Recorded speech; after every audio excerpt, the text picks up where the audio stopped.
Comme vous pouvez le voir, je suis en train de filmer la vidéo dans ma chambre et la luminosité elle est vraiment pas bonne. Donc je vais mettre un filtre. Celui-là. Non, celui-là.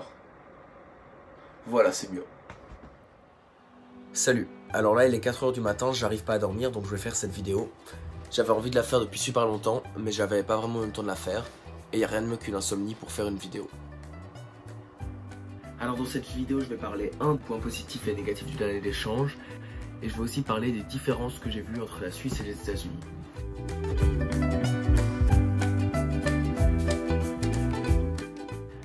Alors pour les points positifs et négatifs, je vais commencer par les points positifs. C'est bien sûr qu'on apprend l'anglais hyper bien.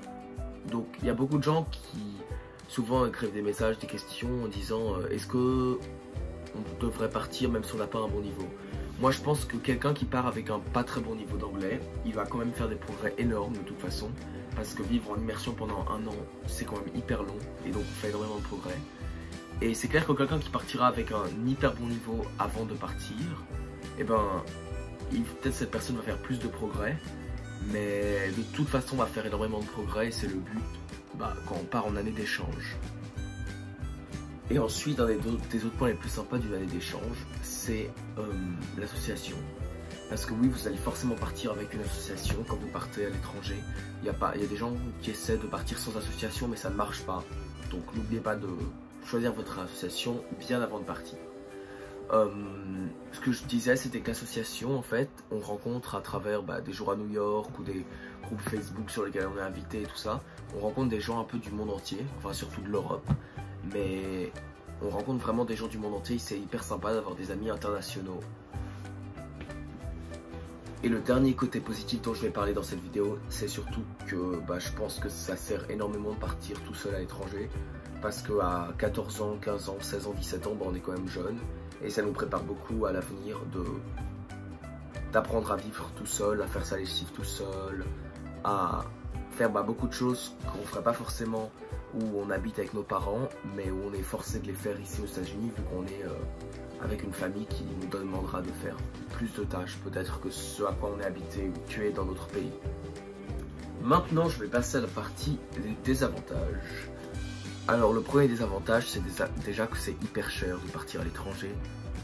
Je crois que ça varie à peu près entre 14 000 € et plus de 20 000 €. Donc oui, ça coûte vachement cher de partir à l'étranger, c'est vraiment une chance qu'on a de pouvoir partir. Mais n'oubliez pas qu'il y a beaucoup d'autres moyens, il y a des bourses qui existent et il y a aussi des sites où on peut récolter de l'argent sur internet.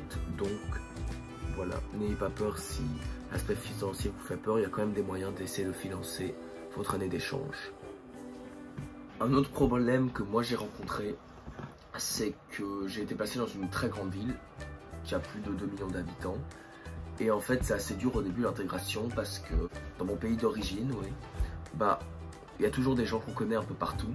Mais en fait quand on arrive aux États-Unis, si on n'a pas par exemple de frères ou de sœurs d'accueil qui sont dans la même école que nous, on est vraiment tout seul et on connaît vraiment personne. Donc l'intégration au début elle est assez compliquée. Mais je sais que c'est pas du tout le cas après dans des petites villes.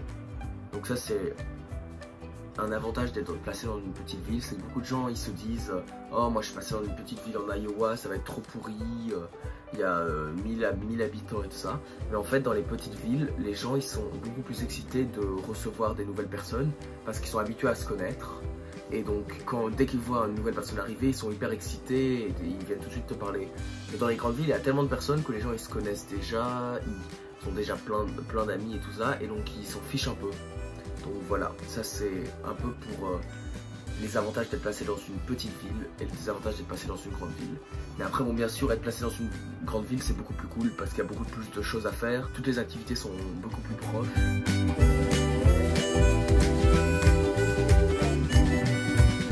Alors, la première différence que j'ai remarquée ce sont les boutons, enfin les...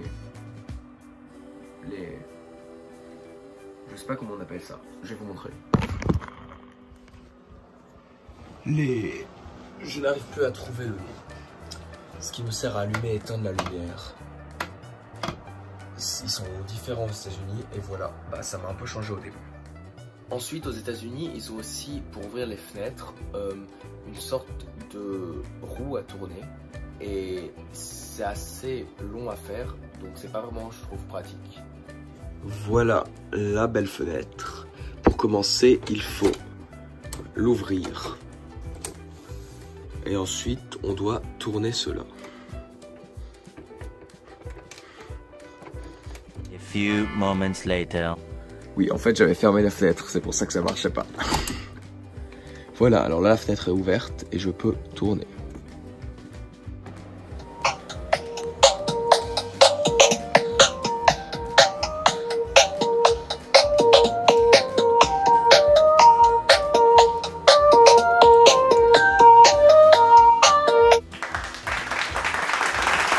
Bien sûr, une des autres différences aux États-Unis, ce sont les dressings. Ils ont souvent, moi j'en ai pas un immense, bon c'est largement suffisant, mais ils ont souvent une pièce à côté pour ranger leurs vêtements. Moi c'est plutôt un placard ouvert, mais mes parents d'accueil, ils ont vraiment une pièce à part où ils peuvent mettre tous leurs vêtements. Un autre truc qui m'a pas mal aussi perturbé, et en fait ça me perturbe toujours, c'est comment ils écrivent la date aux États-Unis. Ils écrivent le mois, le jour et l'année. Et donc en fait, je suis toujours un peu confused quand je lis la date, parce que pour moi, de lire le mois avant, ça me fait assez bizarre. C'est pas vraiment logique, parce que pour moi, quand on dit la date en français, c'est le jour, le mois, un plus grand ensemble, et puis l'année qui est plus grand que le mois, plus grande que le mois. Et en fait, eux, ils écrivent le mois avant. Donc ils écrivent, par exemple, si on parle du 5 juillet 2019, ils écriront 07-05-2019.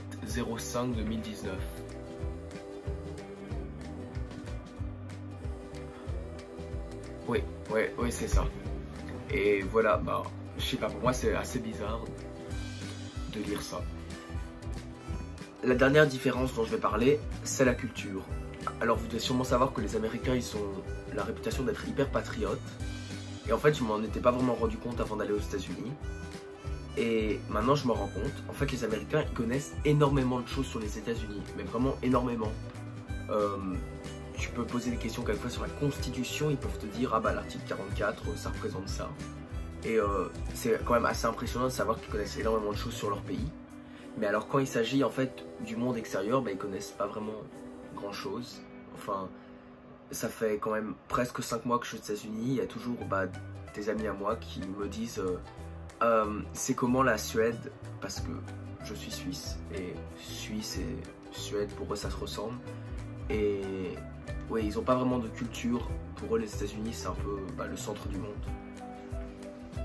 Je me sens un peu méchant en disant tout ça sur les Américains, mais vous inquiétez pas, je vous aime quand même les Américains. Je vais quand même parler du truc qui m'a fait le plus bizarre quand je suis arrivé aux États-Unis. C'est que moi je suis habitué en Suisse, que lorsqu'on est en cours, on n'a vraiment pas le droit de... Enfin, on doit vraiment être concentré. Et même si t'es pas concentré, tu fais semblant d'écouter. Mais aux États-Unis, en fait, t'as le droit d'avoir ton téléphone dans les cours. Et c'est le truc qui m'a vraiment changé, parce que c'est hyper dur de se concentrer quand tu sais que t'as le droit de faire tout ce que tu veux. Donc il y a des gens souvent en classe, ils regardent Netflix, ils font des trucs comme ça. Et c'est assez bizarre de pouvoir regarder son téléphone en classe.